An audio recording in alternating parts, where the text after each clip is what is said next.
Welcome back to Procreate for Beginners.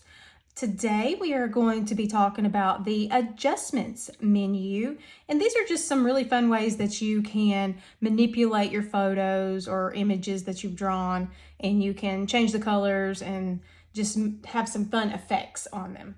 So I'm going to get started. Imported this design that I drew, and I'll show you what each of these things do. So we will start with hue, saturation, and brightness. Up here you'll see layer and pencil, and we'll start with layer. So the layer panel is going to change the entire layer, and this is the layer, let me get rid of that one. This is the layer we're working with, is this jellyfish. So if you go down here, you can adjust the hue of the jellyfish by dragging the little dot to either side. You'll see you can easily change the color and keep the highlights and things like that, shadows and things on the jellyfish. And then you have saturation. It just will take your color completely out. If you go all the way down, it will be a black and white image, or you can make it even brighter and darker by upping your saturation. And then you have brightness, which will brighten your entire image or darken your entire image. And that's a good way to get just a silhouette. If you've drawn an image that has color in it, you can drag your brightness all the way down, and now you have a silhouette image. Okay, let's put that back where it was at the beginning. And then I'll show you, if you choose pencil, you can only draw on the image. Let me get a different pencil. Let's do this one. And let me up that a little bit. Okay, so you'll see my pencil's set to black, but it doesn't draw black on this. So if you go in and you draw, it will only draw on your image. It won't draw outside of your image. And then you can adjust the hue of the things you just drew, and it doesn't adjust your whole image. It just does the marks that you just made. So if you wanted to add like some different colors to your drawing, but not the whole drawing, just part of your drawing, this is a good way to do it, where you can easily change just the hue or the saturation or brightness of just the marks that you drew. So hue, saturation, and brightness is probably the easiest and quickest way to change colors of images. Next, we have color balance, and you'll notice you have layer and pencil. I'm just going to go over the layer because the pencil is like the other pencil. It's just what you draw on here. You can adjust the colors of your markings. So for color balance, you have shadows, midtones, and highlights. So the shadows panel, or the shadows option, if you drag this little slider, it will change the color of your shadows. And I guess the only thing I have that looks like a shadow is the outline on this. See, if I drag it to blue, it has changed all of the black outline to blue. And then that's the only option I can see a difference for this particular image. But if you had something that was really shaded, it would change the shadows of that. And then midtones, if you slide, it's going to change your midtone colors. And you can see a little bit of difference on these different midtones. And then you have highlights, and you can slide it, and it will change the highlight colors to reflect whatever you are sliding these little sliders to. Okay. Next up, we have curves. And this is another way you can change the colors. If you choose gamma, it selects all of the colors, and then you can just slide it to whatever you like. And then red will take red out as you move this little slider down. If you move it all the way down, it takes all of the red out of your image, or you can add some back. And then green, if you slide it down, it's going to take all the green out of your image. Blue is going to take all the blue out of your image. Then we have the gradient map. This is a fun one. It has your gradient library down here, and you can click on any one of these choices and it will apply that to your drawing and just give it a completely different look. And then if you click on the choice, you can adjust these colors of the gradient. Like you can adjust like where the gradient, how much of each color it has. So like if I slide this up, it's going to have more of this dark blue and just a little bit of like the green and the teal color. But if you slide it, you can slide it down and it will give you more of the teal color and the green color. And those are pretty fun ways just to change up the colors of your image. Next we have Gaussian blur, and let me just draw something for Gaussian blur because I don't think it will work very well on that sample image. So I'm just going to draw a heart. Let me make that a little bit bigger. And then I'm going to add another layer, and I'm going to just draw in this heart. I'm just drawing some little lines.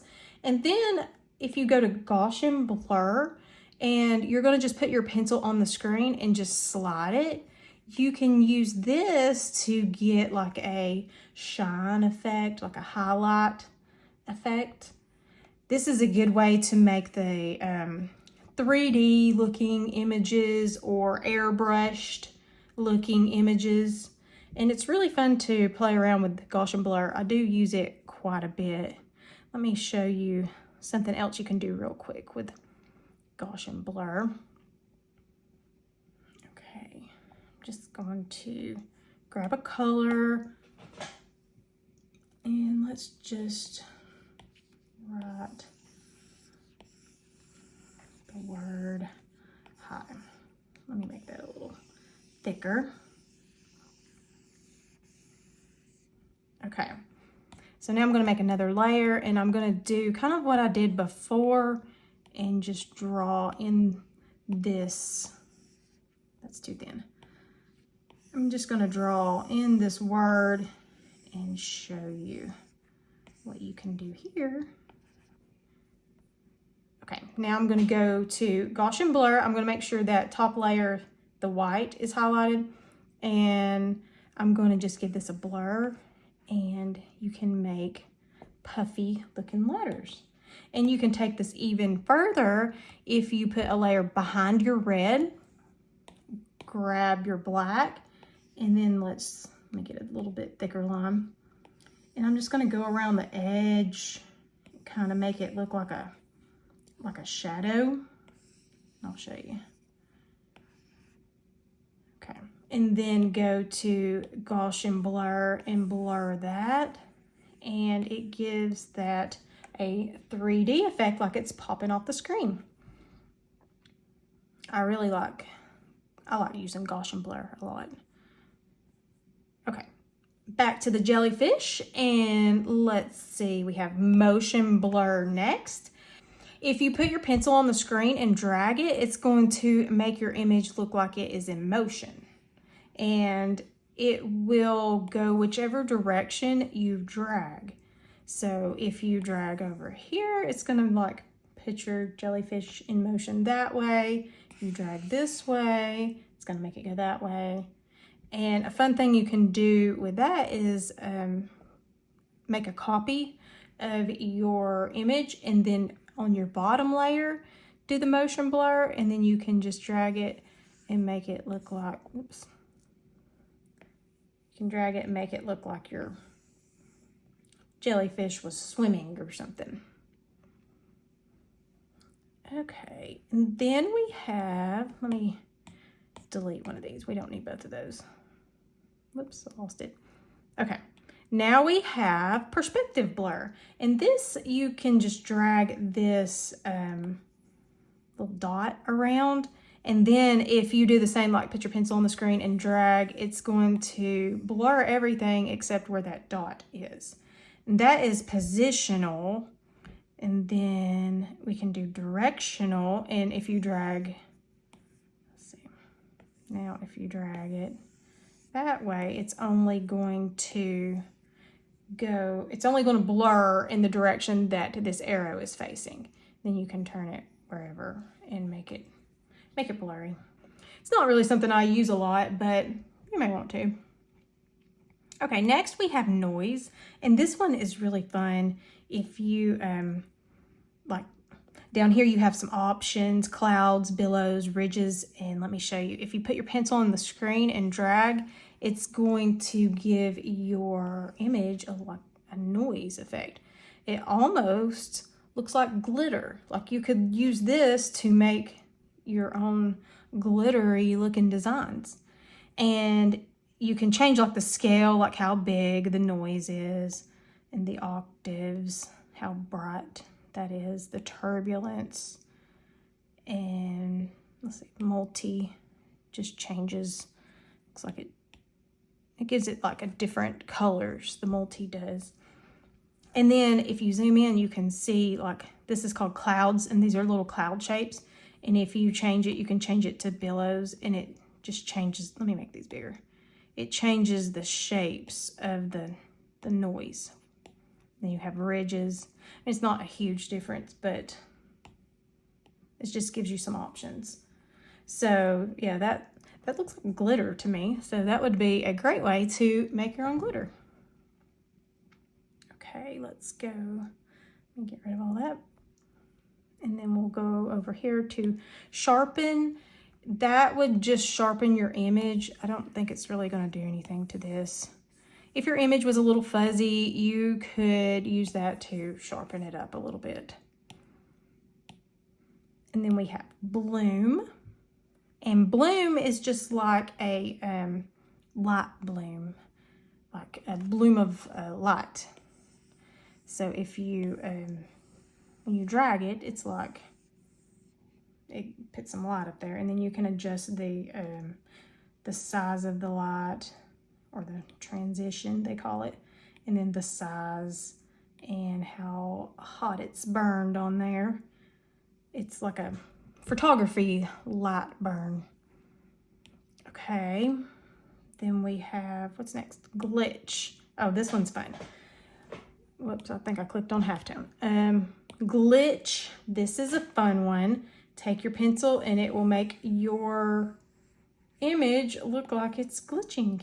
And then you can change it out. And then you can change like the amount of the glitchiness, how far it's zoomed in, and like the size of your glitch blocks.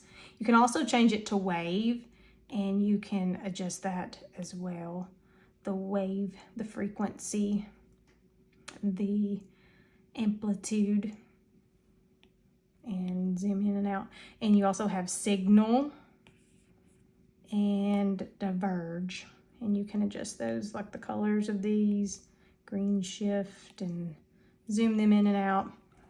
I think those are really fun. I don't really know what I'd use them for, but they are fun. Okay, next up is halftone. And if you will take your pencil and drag, it just kind of makes little dots in your image. And if I had this separate, if I didn't have my outline and like everything all together, and like the inside layer was separate, this would be a fun way to just add a little pattern to your designs without having to actually go in and draw the pattern. And you can change it. That's full color. Here's screen print. And as you slide, the dots get bigger and smaller. And then you have newspaper, which is just black and white. But I think that is really neat and a fun way to add some pattern to your design. Okay, next is chromatic aberration. Don't know if I said that right or not, but we'll go with it. And this one has the little dot, you can drag to select your starting point, and then you just drag your pencil across the screen, and it will do the chromatic effect around the outline or wherever you have put this. Like you can drag it over and it only does it on one side or down, and it doesn't do the chromatic effect where the dot is. And then you can adjust the transition of that, and you can adjust the fall off, which is just how much of that is going on there. There's also, that is perspective. That's the perspective selection. And then you can select displace.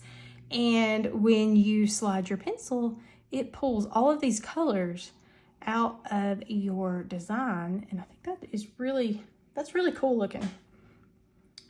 Okay, let's go back. And what do we have left? We have liquefy. This is fun too. You can use it to just kind of distort your image, and it looks like it's like liquid as you drag your pencil around this image. This liquefy option, it's really good when you're making like patterns and stuff. You can adjust the size of your liquefy pen.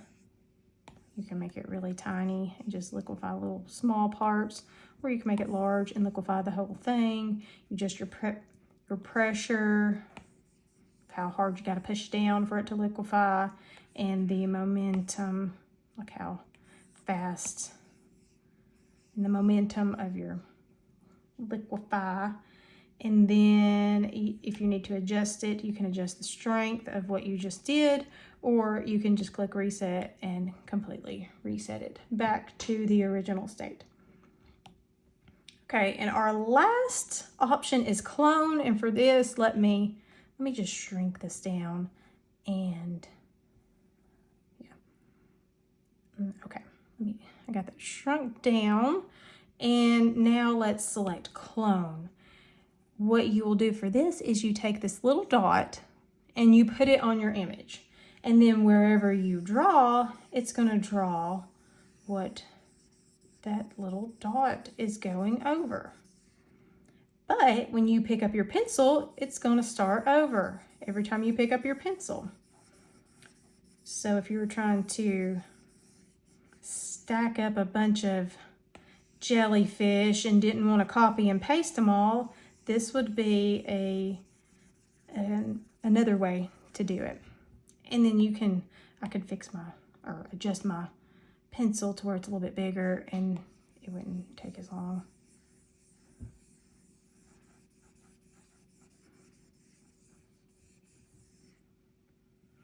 And you can just keep on making jellyfish. Now, if you wanted to move that, you just click on the dot. And then now, like if I start cloning this, it's going to clone like all of those that I just drew. This is a fun way you could make some pattern pages or pattern designs. Okay, let's get rid of all that. And I think that is all of the adjustments. The ones I use the most is hue, saturation, and brightness. I use that a lot to change colors, and Gaussian blur, I use that one a lot to just do some different details of shading and like airbrush looks or airbrush effects on different clip art and stuff. And that is just a walkthrough of adjustments. They are really fun to use and play around with. I recommend just drawing something and just play around with them and see which ones you like to use.